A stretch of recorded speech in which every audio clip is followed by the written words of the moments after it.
Hi, everybody, and welcome to the Dr. Psych Mom Show. Today, we're going to be talking about the sex is special philosophy that many people learn through, popular media, religion, etc., and how I've really seen that bite married couples in the ass. And before we get to that, of course, as usual, you should subscribe because I have over 137 or more episodes that are only available to the subscribers that pay $8.99 a month via Spotify. And then, of course, you can listen to those on any platform. In fact, I get this question a lot. So here's what actually happens. You pay on the link that's linked in every single episode. You go to that and then you subscribe. Then you get an email. Sometimes it goes to your spam and that has a link. Once you click on that link, then you can access the subscriber episodes on any platform, Apple, Google, Spotify itself, of course, etc. Then you get all those extra episodes, the most recent one of which was, is your partner aromantic, or are you aromantic, which is like asexual except for romance. And all those different orientations can be very, very useful in explaining things that you never really understood about yourself or your partner. All right, so moving on. So today we're going to talk about this idea that sex is supposed to be so special and sacred. And I hear this a lot. I'll give you guys a little background. There's something called PSI-PACT. It's the reciprocity agreement. And so basically therapists can work with people in other states in recent years, and this was hastened by COVID, right? That we can work with more people because telehealth was so obviously necessary during the pandemic. It pushed along laws that were going to, get pushed along eventually anyway, but it hastened the acceptance of the whole telehealth idea and the laws that make it possible. So I've been working in, the past since the pandemic with a lot more people from everywhere, And so I've seen that in specifically very religious communities, which I didn't really have anybody that I was working with that had been raised evangelical or anything before that, because they would have had to basically move to the DC area where I am. And most of them don't. They stay where they grew up. And so basically I've learned a lot about being raised very religious and very Christian and purity culture and all of this. And there's this idea that, sex is extremely special and should only be with the person that you are going to marry. And it's this sacred thing. And of course, I knew about that idea in general. And if you're raised as a woman, then, at some point somebody tells you not to have sex until marriage, and you do or you don't, but if you're not raised very religious, then you usually do. And sex can be special with a person, with a lot of different people, and it can be used for a lot of different things. It's part of like having a fun 20s is like having boyfriends and, flings and what have you. And then it's part of being in a relationship. And that's just kind of how it is. And then you get married and you have sex with that person too. And since you know about sex, then you usually are marrying somebody with whom you feel sexual compatibility. This is not so when you're not supposed to have sex before marriage. You have no idea about sexual compatibility because you are basically told that this sex is a special sacred thing. And if you love somebody enough to marry them, then you will, marry them and have sex with them. And it's going to be great. And it's going to be this amazing, wonderful thing. Now, I've worked with lots and lots of people that really didn't work for. Because it's like saying if you get married to somebody, then playing tennis with them is going to be a magical thing. But yet neither of you has played tennis before, and you might be real shit at tennis and you have no idea. You might not like tennis at all.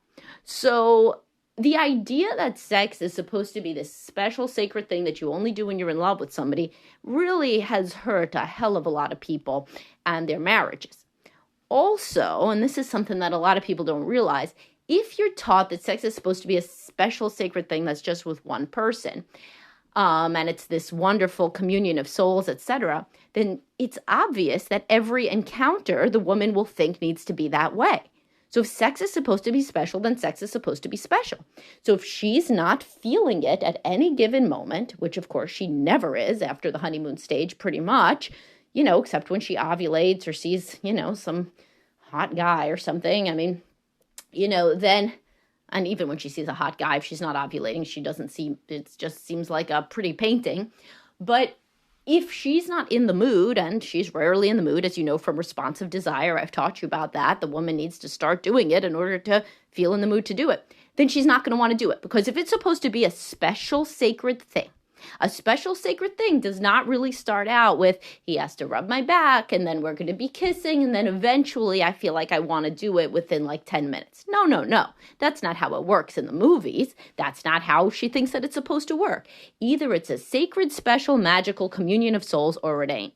And if it is, then it's supposed to be that every time. So that's why the women that are raised with this idea really are the least responsive to the idea, the least mentally responsive to the idea of responsive desire, because it has been hammered into them that it is so special, this total emotional connection you only have with one person, and then every time they think supposed to be great.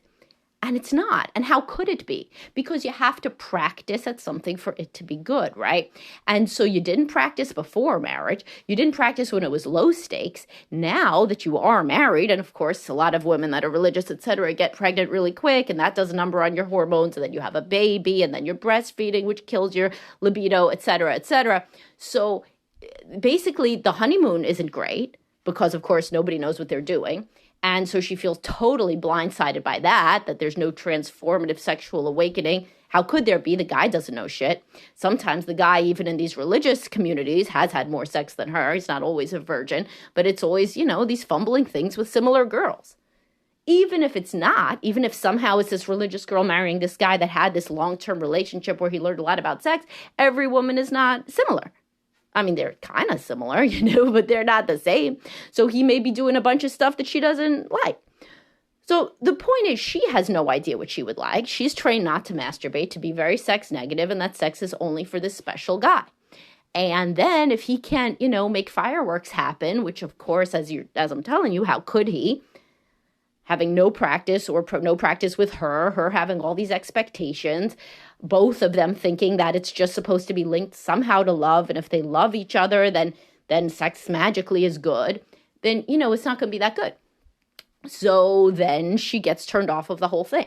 And she feels that, he's just not the right person or something. It's so funny when I hear there's these various bastions of males on the internet that feel that women all should be virgins until they get married.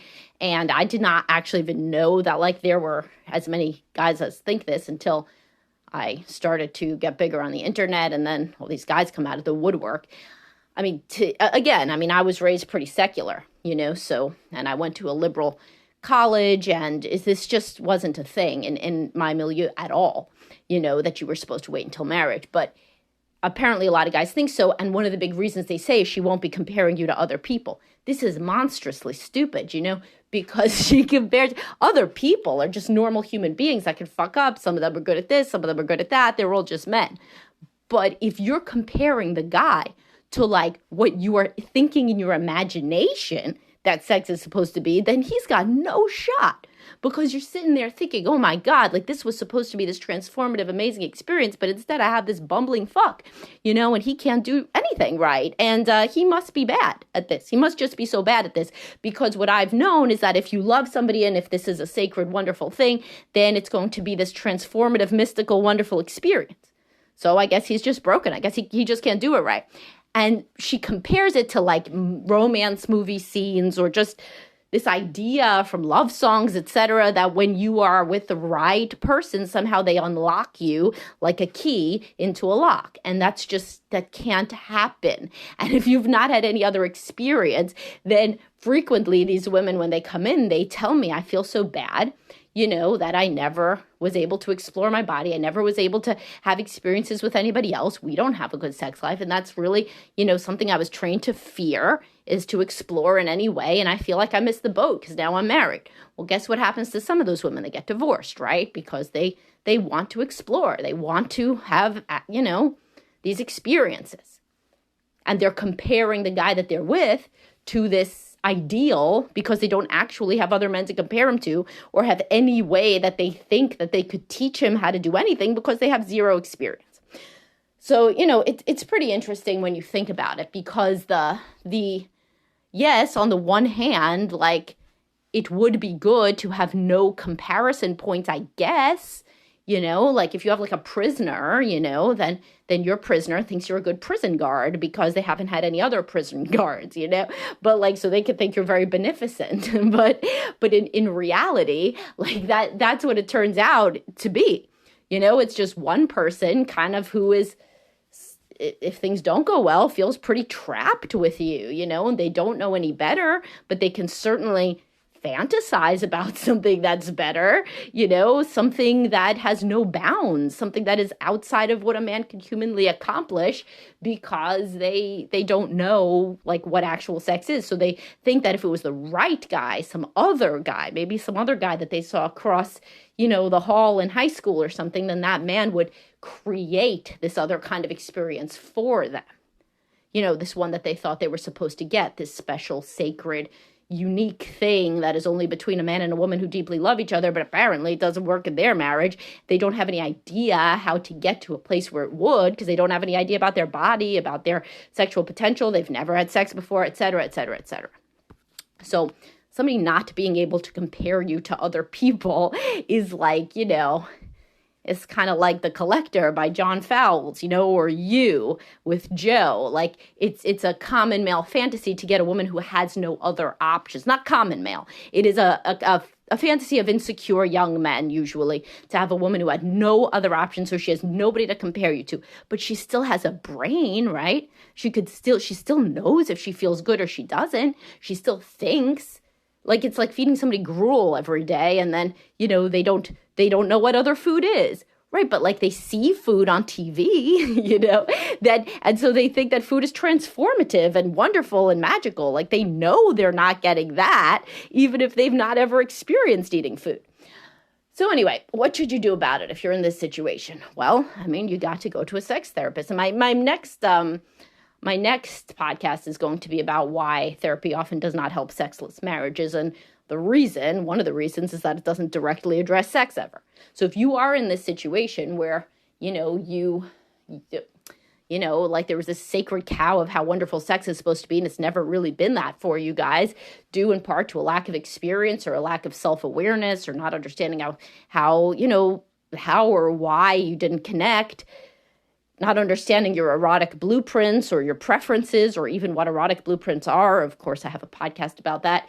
But then you should go to somebody who's a sex therapist, or a sex intimacy coach like Heather, who works at my practice, or a therapist like myself who also works with sexual issues. You cannot just go to a regular couples counselor and expect that somehow your sex life is going to be addressed, especially if the two of you do not have a lot of prior experience.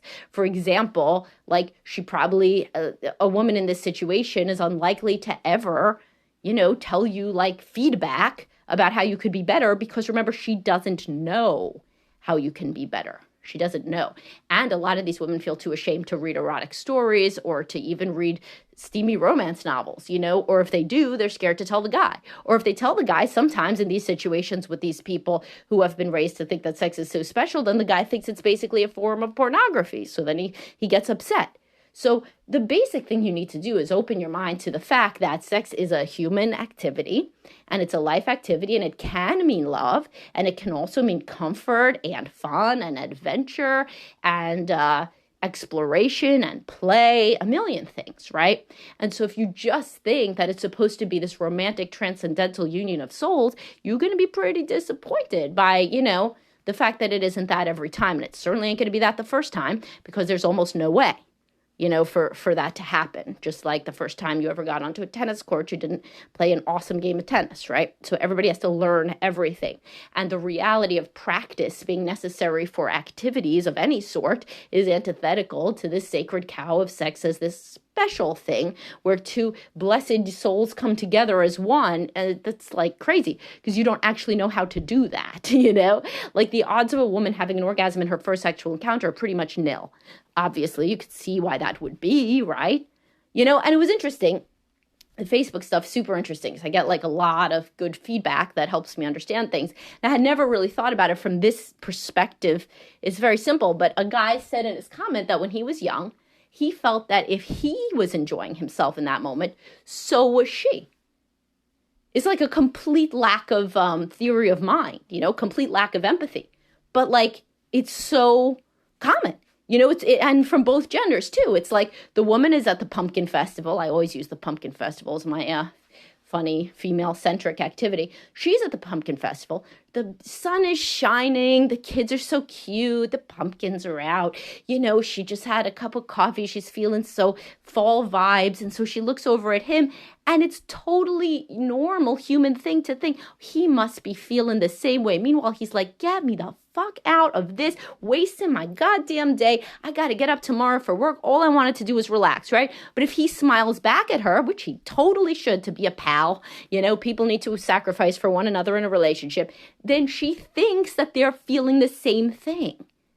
They're not, So this young guy in the Facebook comment, who's the representative for probably all young teenage boys, thought, oh, I'm feeling that this is amazing. Like having intercourse with her is the best thing that ever happened to me. This is awesome. She must be feeling something similar. She's not, in 9 out of 10 cases with a young guy, if he doesn't know what he's doing, right? So it's totally normal for people not to be able to zip into each other's minds, especially if they've never talked about a topic. But this is what therapy can do. Therapy can open up the conversation that these two people are having incredibly different experiences in bed. They need incredibly different things. They may not have the same erotic preferences, blueprints, fantasies, ideas, ways they want to be touched, et cetera, et cetera. And you got to talk about that stuff to understand. So I learn every single day, and something that I have learned very recently is that, I would talk about this before, I just didn't realize how prevalent it was, but that guys don't really understand, many guys don't understand that foreplay is like necessary for many women, like absolutely necessary, essential. You need that, because they don't. So, and this isn't everybody, and there's plenty of guys who love foreplay, and it's a huge myth that guys don't like foreplay. But for a guy, foreplay is awesome. It's an awesome add-on. It makes sex awesome. And as they get older and they have more erectile issues, then foreplay may be necessary. But for a young guy, they could just do it. They could just literally have intercourse, and the woman just usually, unless she's extremely unusual, because only 25% of women can have an orgasm from intercourse alone without clitoral stimulation, then she can't enjoy it. She just can't. That's not how her body is shaped. Like, she just can't. So this in and of itself, I thought this was like a minority kind of guys who didn't know about foreplay. It isn't. And particularly guys who are raised in cultures where you're not supposed to talk about sex, masturbation is shameful. Porn doesn't talk about foreplay. Porn doesn't show you foreplay. So it's kind of, these are the women who are saying all over the internet that guys are bad in bed. That's why, because the guys don't understand that, like, how a woman's body works, We offer a lot of this stuff in my practice, by the way, all about how a woman's body works. There's some anatomy of a vulva course coming up from Heather, the intimacy coach. You should always go on bestlifebehavioralhealth.com. I put this in my description. I have podcasts about it. I have oral sex on women. I have ones about blowjobs. I have ones about foreplay. I have ones on female arousal. Do you know what it looks like? Because a lot of men don't. Literally, she's a young woman. The inside of her is literally wet because it is a mucous membrane. So they assume that that's what they're talking about. I'm so wet, etc. In porn, they don't know she gets wetter when she's turned on because they've never seen a woman turned on because they just have sex with her right away. There's just so much to learn, people. There's just so much to learn. And all of this can be taught, and all of this can be understood, but not if somebody doesn't know because they've been trained to think that when you're in love, sex will follow. When you're in love, good sex can follow, but not good sex, because you have to practice at anything. All right, well, I hope that this was useful and eye-opening to any of you that were raised in any sort of anti-sex culture or a culture that said that sex would just be something that magically happened for you when you found the right person and you were in love and married. A lot of you, and if only you get this, you're not the only one who struggles with this. If you were raised in that kind of culture, there's loads of you struggling with your sex lives, and you should reach out for help, And a lot of what I do is to normalize feeling bad. When people feel bad, they often feel like they're the only freak that feels bad, that can't get their sex life to work or their love life or whatever they're upset about to work with themselves or their partner, and so they're a freak. You're not a freak.